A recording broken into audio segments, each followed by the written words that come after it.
Hey everybody, Kenny here. This video I'm going to be introducing you to the character Pyke, the Blood Harbor Ripper himself, in the game Ruined King, a League of Legends story. So Pyke is the 5th party member to join your squad, and is yet another damage dealing character like Yasuo and Misfortune before him.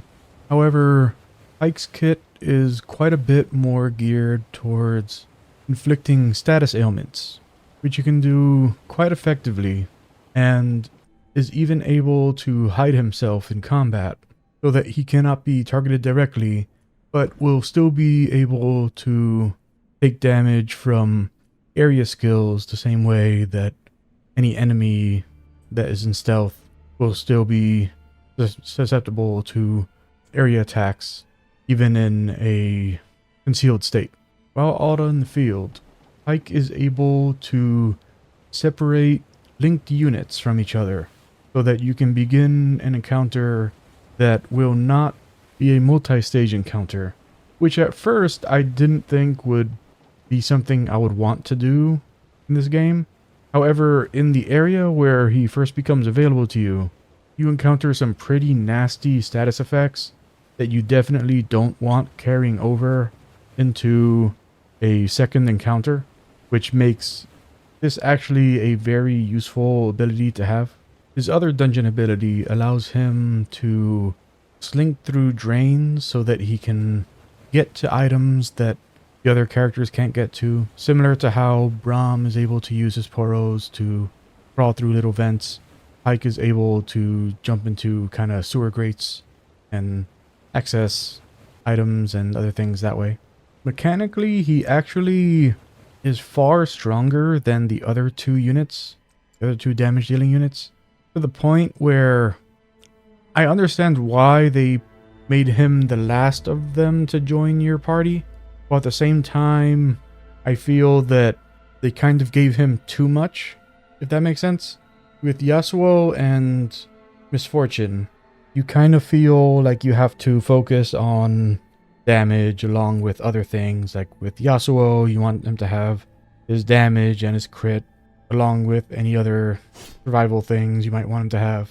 With Misfortune, you'd want her to have her haste and her evasion and possibly crit as well, depending on how you're trying to build her. But with Pyke, really the only stats that matter for him is focusing on damage and stamina, because his passive makes it that he kind of contributes part of his stamina growth to damage. So the more health you give him, the more damage you're giving him as well. I mean, it's not a massive amount, but you can see that he has more damage than my other two damage dealing characters, because I'm just giving him nothing but stamina and damage. So he has as much health as Ilaoi and Braum, and deals more damage than the other two, where the other two have half of his survivability. So it's kind of very unbalanced in that sense.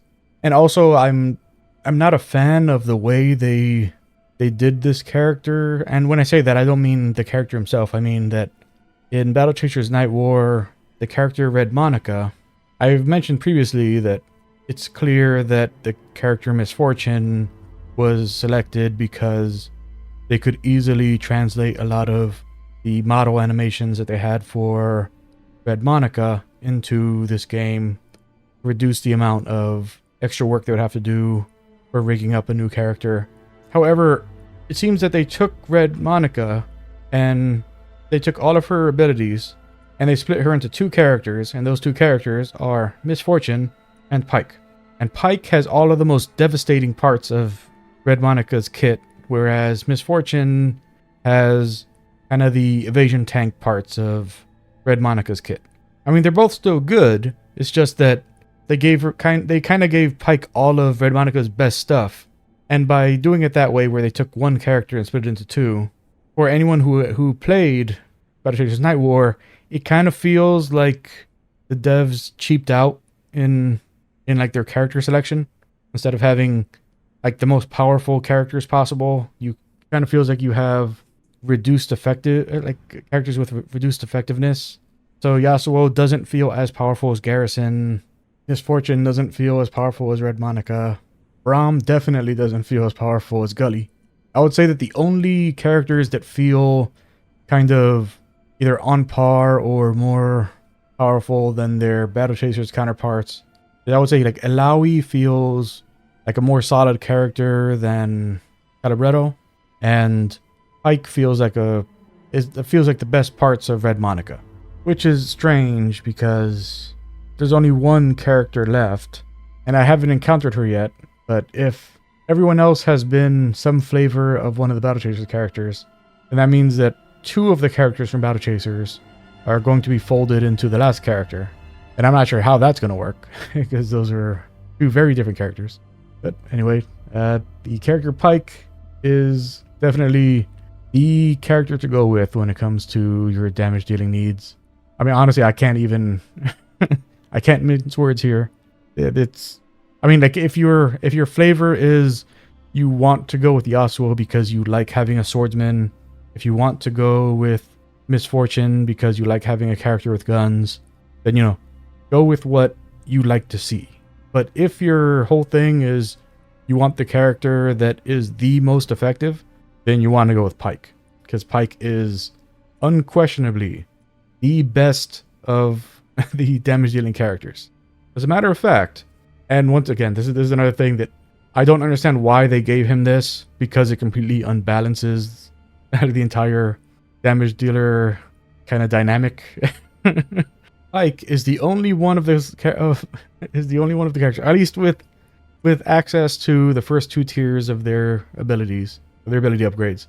Pyke is the only character that can actually act as a healer. He's the only one of the damage dealing character. Like the Yasuo and Misfortune can heal themselves. They have things that let them heal themselves. But Pyke can heal the entire party, and for a good amount.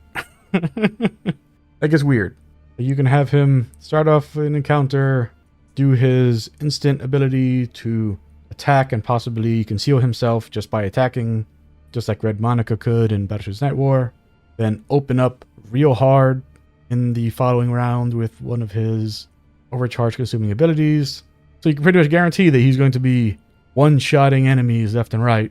And each time he does that, you can make it that he's healing everybody. He's just very unbalanced. So definitely, from the Shadow Isles and on, you definitely want Pyke stalking your enemies from the shadows. That's going to be it for me. Thanks everybody for checking out this video. If you enjoyed it, appreciate doing all the YouTube stuff. Like, comment, and subscribe. And I'll talk to y'all next time. Bye.